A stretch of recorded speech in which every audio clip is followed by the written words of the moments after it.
In the 1950s and 60s, France decided the French colonies of Africa to become independent.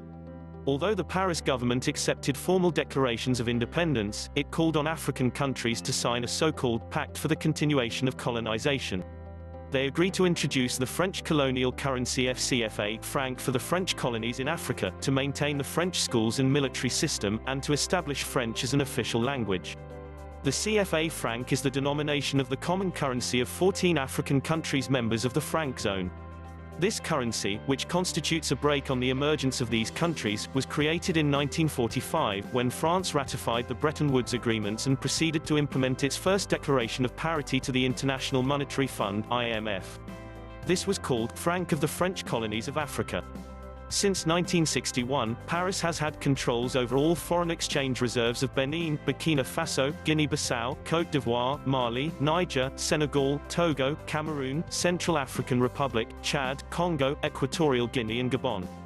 These 14 countries are required to 85% of their foreign exchange reserves at the Banque de France in Paris.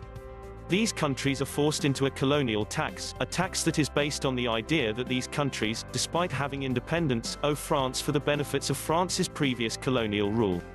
France also has first say over any new natural resources uncovered. Although this has been known for some time, it's just been dug up again by a German newspaper who are putting the yearly figure at $440 billion. The French government collects from its former colonies each year €440 billion of taxes. France relies on the revenues coming from Africa not to sink into economic insignificance, warns the former President Jacques Chirac. There is something almost psychopathic in the relation of France with Africa. First, France is severely addicted to looting and exploitation of Africa since the time of slavery. Then there is this complete lack of creativity and imagination of French elite to think beyond the past and tradition.